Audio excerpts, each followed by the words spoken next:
नमस्कार मेरे प्यारे विद्यार्थियों। तो बिहार शिक्षक भर्ती की तैयारी करने वाले जितने भी विद्यार्थी हैं उनके लिए एक बेहद सुखद समाचार है कि जो कक्षा 1 से 12 तक जो आपके सभी पदों का जो अधियाचन भेजा जाना था वो अब अधियाचन आयोग को भेजा जा चुका है।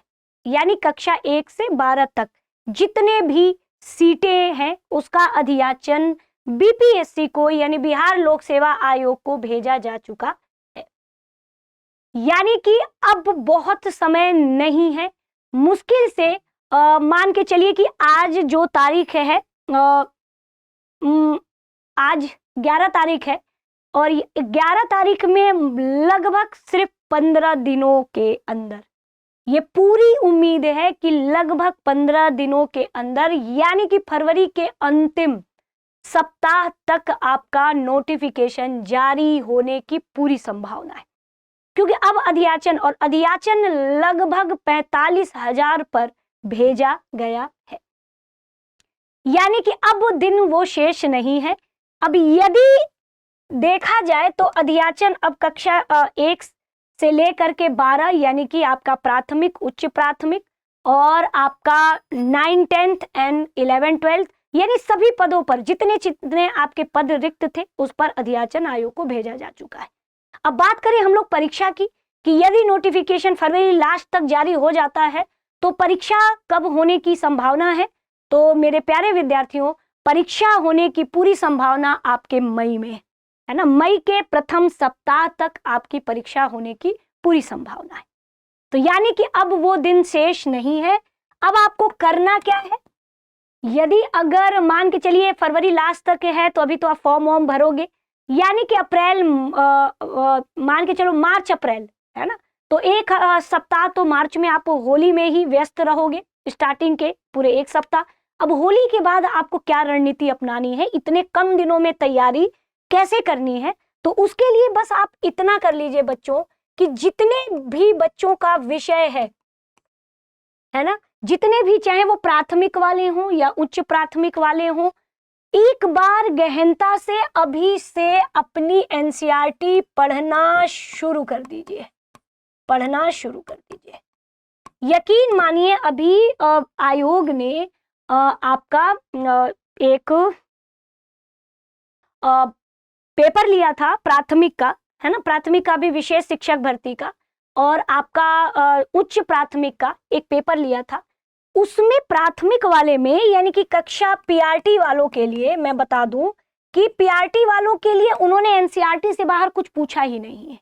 ज्यादातर क्वेश्चन 7th की एनसीईआरटी और 8th की एनसीईआरटी से लाइन बाय लाइन पूछ लिया है और कुछ कॉन्सेप्ट आपके 11, 12th की एनसीईआरटी से था।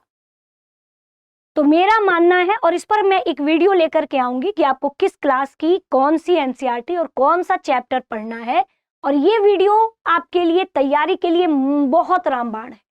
इतने कम समय में तैयारी आखिर कैसे किया जाए, तो बस आप अगर एनसीईआरटी पढ़ लेते हो, और अब कुछ बच्चे कहेंगे मैम एससीईआरटी भी पढ़ना जरूरी है, तो देखो स्टूडेंट, एससीईआरटी एनसीईआरटी में लगभग चीजें सिमिलर दी हैं और 80% और वही 20% का रेशियो है।